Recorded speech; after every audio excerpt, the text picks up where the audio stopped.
Tax by எரா வந்து நம்மளோட டேலிலையும் ஃபோன்லேயும் எப்படி இன்ஸ்டால் பண்ணி அதை ப்ராசஸ் பண்ணுறது அப்படிங்கிறத நம்ம லைன் பை லைனாக பார்த்துட்டு வந்துட்டுருக்கோம். ஸோ இப்போ வந்து நம்ம என்ன பண்ணுறோம்னா டேலியில் வந்து இம்போர்ட் பண்ணிட்டோம் என்ட்ரிஸை. ஓகேங்களா? ஒன்று வந்து ஃபோன் மூலயமா ஸ்கேன் பண்ணி இம்போர்ட் பண்ணியிருக்கோம். மிச்சம் 2 வந்து உங்களுக்கு வந்து ஒன்று டேலியிலேருந்தே பண்ணியிருக்கோம். மிச்சம் 2 வந்து உங்களுக்கு ஃபோன்லேருந்து ஸ்கேன் பண்ணி நம்ம இம்போர்ட் பண்ணியிருக்கோம். ஸோ அதை எப்படி ஒரு என்ட்ரியாக கன்வெர்ட் பண்ணுறது அப்படிங்கிறத நம்ம இந்த வீடியோவில் பார்க்கலாம். ஸோ லாஸ்ட் பார்ட் 2 2 வீடியோஸ் வந்து உங்களுக்கு வந்திருக்கும். ஸோ நீங்கள் ஏதாவது டவுட்ஸ் இருந்ததுன்னா அந்த லாஸ்ட் வீடியோஸ் நீங்கள் ஓப்பன் பண்ணி செக் பண்ணி பார்த்துக்கோங்க. இந்த இடத்துல வந்து இம்போர்ட் அப்படின்னு சொல்லி ஒரு ஆப்ஷன் இருக்கு இல்லையா? இதில் கிளிக் பண்ணிட்டீங்க அப்படின்னா உங்களுக்கு டிராஃப்ட் டிரான்சாக்ஷன் அப்படிங்கிறது உங்களுக்கு வியூ ஆகும். இதுதான் வந்து என்னன்னா நீங்கள் டேலி டாக்ஸ் பேரா யூஸ் பண்ணி ஏதாவது இம்போர்ட் பண்ணுறீங்கன்னா இந்த டிராஃப்டில் தான் போய் உங்களுக்கு நிற்கும் அந்த டிரான்சாக்ஷன் எல்லாமே. ஸோ இதை வந்து நீங்கள் ஜஸ்ட் இப்போ என்டர் பண்ணீங்க அப்படின்னா உங்களுக்கு வந்து இந்த இம்போர்ட்டிங்கான டிரான்சாக்ஷன் எல்லாமே இந்த மாதிரி உங்களுக்கு வியூ ஆகும். ஸோ இந்த 2 என்ட்ரிஸ் வந்து நம்ம என்ன பண்ணியிருக்கோம்னா ஃபோன்லேருந்து ஸ்கேன் பண்ணி நம்ம வந்து இம்போர்ட் பண்ணியிருக்கோம். இந்த ஒரு என்ட்ரிஸ் வந்து டேலிலேருந்தே வந்து நான் ஒரு பிடிஎஃப் வச்சுருந்தேன். அதை வந்து நான் இம்போர்ட் பண்ணேன் ஸ்டார்டிங்கில். ஓகேங்களா?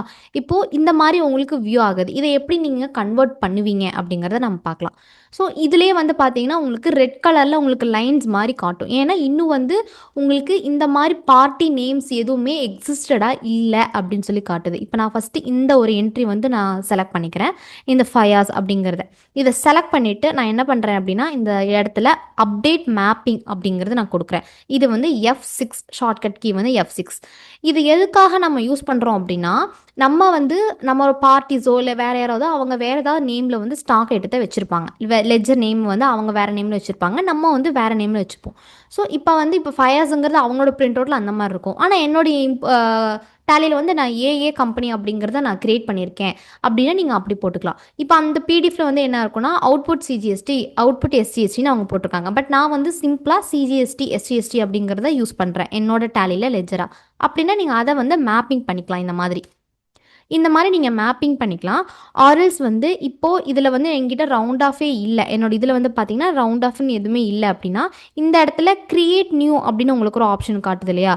இதை வந்து நீங்கள் கொடுத்தீங்கன்னா உங்களோட டேலியில் அந்த லெஜர் நேமில் உங்களுக்கு ஒரு லெஜரே வந்து கிரியேட் ஆகிடும். லெஜரும் சரி ஸ்டாக் ஐட்டமும் சரி உங்களுக்கு அந்த நேமில் புதுசாக ஒன்று கிரியேட் பண்ணணும்னா நீங்கள் கிரியேட் பண்ணிக்கலாம்.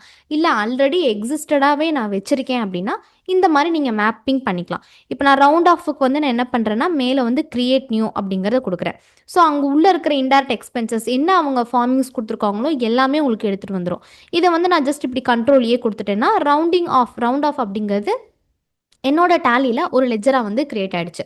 அதே மாதிரி இந்த மாதிரி எனக்கு ஸ்டாக் ஐட்டம் நேம் வந்து இருக்குது, டேப் நேம் இருக்குது. பட் நான் வந்து ஜஸ்ட் ஒயருன்னு தான் நான் வந்து செலக்ட் பண்ணியிருக்கேன் அப்படின்னா நான் ஒயருங்கிறது கொடுத்துக்கிறேன்னா நீங்கள் ஒயருன்னு கொடுத்துக்கலாம். இல்லை நாங்கள் வந்து இப்போ புதுசாக தான் க்ரியேட் பண்ணுறோம் இந்த ஸ்டாக் ஐட்டத்தையே அப்படின்னா நீங்கள் இந்த மேலே க்ரியேட் நியூன்னு ஒரு ஆப்ஷன் இருக்குது பார்த்தீங்களா? இந்த ஆப்ஷனை வந்து நீங்கள் கொடுத்துக்கலாம். கொடுத்துட்டு அக்செப்ட்டுக்கு எஸ் கொடுத்துடலாம். ஸோ இப்போ வந்து வவுச்சர் டைப் வந்து சைடில் உங்களுக்கு எதுவுமே செலக்ட் ஆகாமல் இருக்கும். இதை நீங்கள் ஜஸ்ட் உள்ளே போயிட்டு சேல்ஸு இதை வந்து ஆட்டோ போஸ்ட்டில் உங்களுக்கு நிற்கும். இதை வந்து நீங்கள் ஜஸ்ட் கண்ட்ரோலே கொடுத்துட்டிங்கன்னா உங்களுக்கு வந்து செலக்ட் ஆகிடும். பட் நம்ம என்னென்ன கான்ஃபிக் பண்ணியிருக்கோமோ அது எல்லாமே இந்த என்ட்ரிக்குள்ளே உங்களுக்கு ரிஃப்ளெக்ட் ஆகும். இந்த மாதிரி இப்போ பார்ட்டி நேம் வந்து ஏஏ கம்பெனி, ஏன்னா அந்த ஃபயர்ஸுங்கிறத வேணாம், நான் வந்து என்னோட டேலியில் ஏஏ கம்பெனி வச்சுருக்கேன் அப்படிங்கிறதுனால நான் அது மேப்பிங் பண்ணலையா, அது வந்து இங்கே இப்படி வந்துடும்.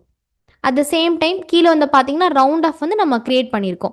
ஸோ ரவுண்ட் ஆஃப் வந்து கிரியேட் பண்ணியிருக்கோம் அப்படிங்கிறது இந்த மாதிரி ப்ளூவில் காட்டிடும். ப்ளூவில் வரது எல்லாமே உங்களுக்கு அந்த இம்போர்ட் பண்ணியிருக்கிற டேட்டாஸில் என்ன நேம் இருக்கோ அது எல்லாமே உங்கள் ப்ளூ கலரில் காட்டும். மிச்சம் பிளாக்ஸில் காட்டுறது எல்லாமே வந்து நம்மளோட டேலியில் என்ன நேமிங்ஸில் இருக்குது, நீங்கள் எதை மேப்பிங் பண்ணியிருக்கீங்க அப்படிங்கிறது நமக்கு காட்டும். அந்த ஸ்கேன் பண்ண பிடிஎஃப்லையோ இல்லை நீங்கள் இம்போர்ட் பண்ண பிடிஎஃப்லையோ என்ன டேட் இருந்ததோ அதே டேட்டு தான் உங்களுக்கு வந்து ரிஃப்ளெக்ட் ஆகும். நீங்கள் வந்து அந்த டேட்டை வந்து சேஞ்ச் பண்ணிக்கலாம்.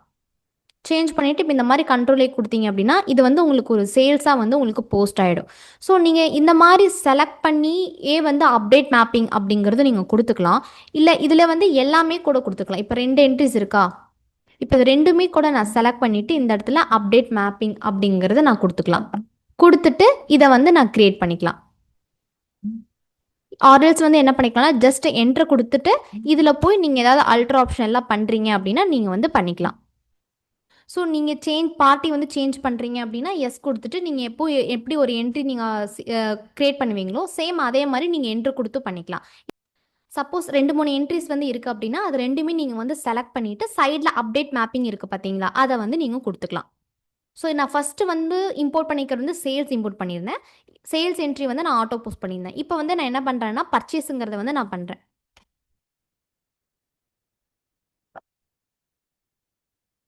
ஸோ எப்போவுமே சேஞ்ச் வந்து உங்களுக்கு அந்த டேட் வந்து அந்த பிரிண்ட் அவுட்டில் என்ன இருக்கோ சேம் தான் உங்களுக்கு எடுத்துகிட்டு வரும். நீங்கள் வந்து அந்த உங்களோட பிரிண்ட் அவுட் டேட் என்ன பிரிண்ட் அவுட் நீங்கள் என்ன டேட் ஃபிக்ஸ் பண்ணுறீங்க அப்படிங்கிறத நீங்கள் மாற்றிக்கோங்க.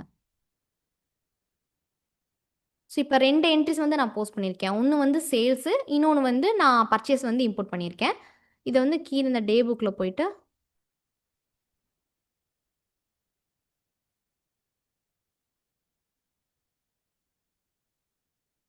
ஸோ நான் பண்ண இந்த பர்ச்சேஸ் என்ட்ரி இங்கே இருக்குது. அதே மாதிரி இந்த மாதிரி சேல்ஸ் என்ட்ரி இங்கே அப்லோட் ஆயிருக்கு. ஸோ இந்த மாதிரி நீங்கள் என்னென்ன வவுச்சர் டைப் நீங்கள் செலக்ட் பண்ணி நீங்கள் இம்போர்ட் பண்ணணும்னாலும் நீங்கள் இம்போர்ட் பண்ணிக்கலாம். நீங்கள் ஃபோன்லேருந்து செலக்ட் பண்ணும்போதே கூட உங்களுக்கு அந்த ஆப்ஷனுமே வியூ ஆகும். நீங்கள் என்ன வவுச்சர் டைப் யூஸ் பண்ண நினைக்கிறீங்க அப்படிங்கிறது நமக்கு சாய்ஸபிளாக நீங்கள் செலக்டும் பண்ணிக்கலாம்.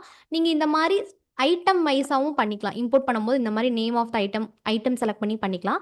இல்லை எங்களுக்கு ஐட்டம் செலக்ட் பண்ண வேண்டாம் அப்படின்னாலுமே நீங்கள் சேஞ்ச் மோடு பண்ணிக்கலாம். அந்த ஆப்ஷன் உங்களுக்கு ஃபோன்லேயே இருக்கும். லாஸ்ட் வீடியோ இங்கே எக்ஸ்பிளைன் பண்ணியிருந்தேன். ஸோ டவுட்ஸ் இருந்தாலும் நீங்கள் அதை போய் செக் பண்ணி பார்த்துக்கோங்க.